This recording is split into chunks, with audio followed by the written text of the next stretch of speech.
Greetings and a very warm welcome to this podcast focused on country stability and security. My name is Arezki Daoud. I'm the lead analyst of Arezki LLC, and I'm also the editor of a publication called the North Africa Journal. Today is the 30th of April 2019, and the focus of this podcast is on North Africa, reviewing the week ending 28th of April 2019. Well, let me begin with Algeria, where the political crisis appears to intensify during the week ending April 28th, with the judiciary essentially taking exceptional steps to investigate political figures, former political figures, arrest several business leaders, etc.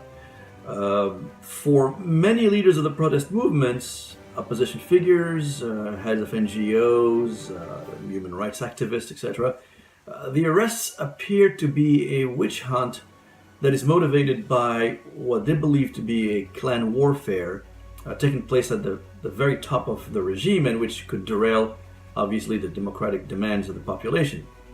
Now, at the very top of governance, there is an interim president. His name is Abdelkader Ben Salah, but he has been greatly overshadowed by the army chief, General Gaid Salah, who has taken a more front and center role in communicating with the protest movement.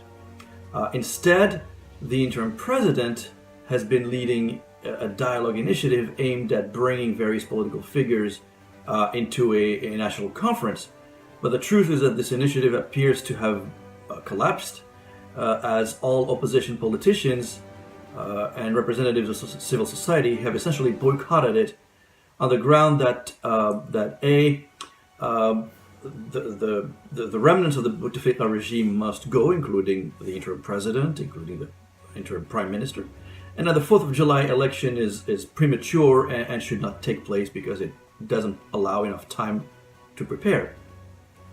Now, the best analysis so far that we could gather from the ongoing crisis in Algeria is that there are two clans that are facing each other today in seeking to determine the post-Bouteflika era, a conflict that's obviously preventing a speedy transition as demanded by the street because the two clans are very powerful.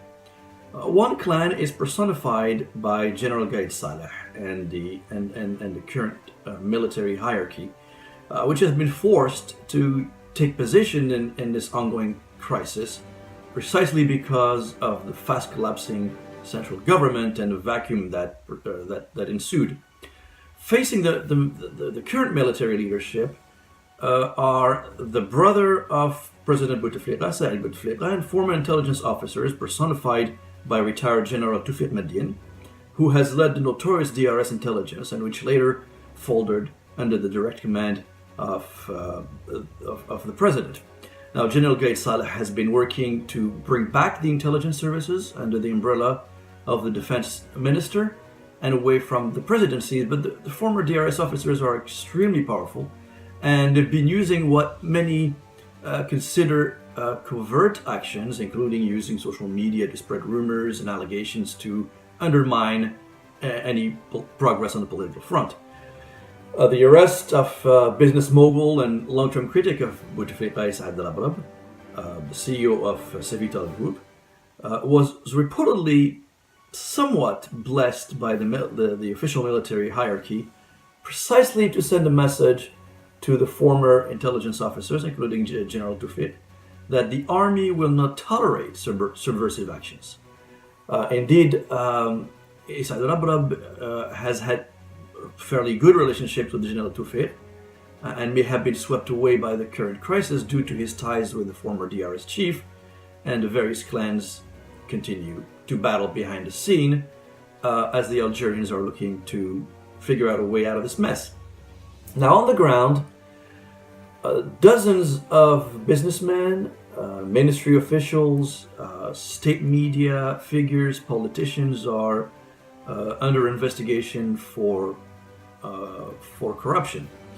The problem is that the judiciary, or this judicial outburst, if you will, enabled by the direct calls made by General Gaid Salah to deal with corruption swiftly, is premature in our opinion, and in fact prejudicial to the political transition needed to stabilize Algeria.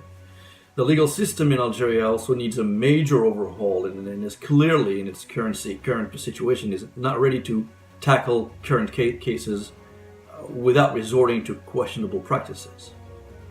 We also note that former Algerian Prime Minister Ahmed Yahya and the current Minister of Finance, Mohamed Loukal, he's also the former head of the central bank, were summoned by a court in Algiers in probes over corruption.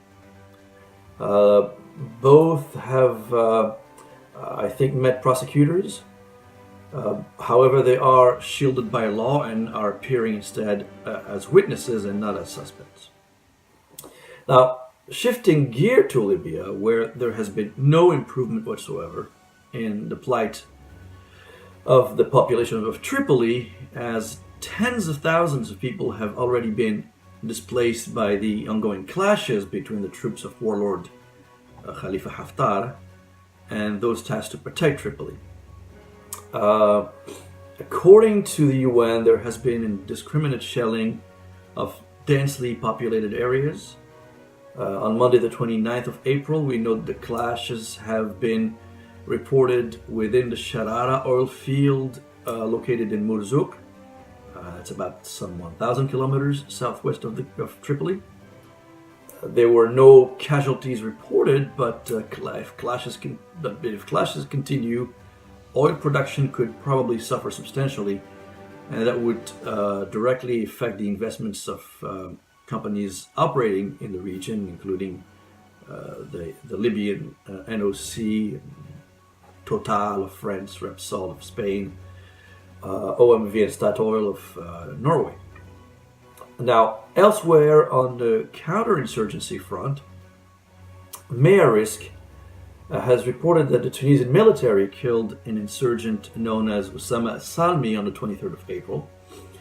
He was killed during a confrontation with him and other members of his group in Kaf, precisely.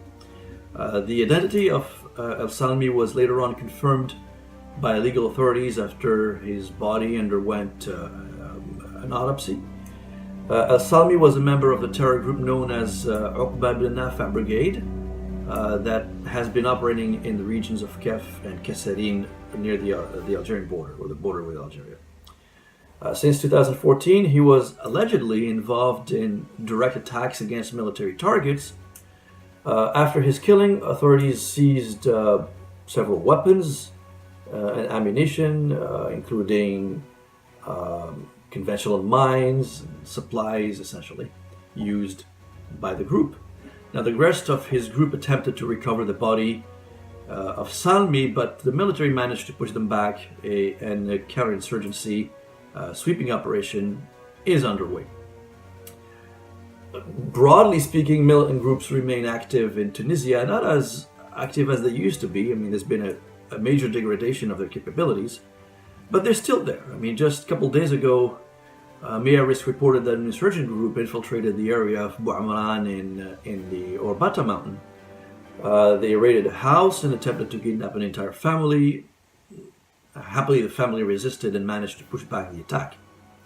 In Morocco, authorities arrested in Saleh, that's near Rabat, 7 suspected individuals with links to the Islamic State group.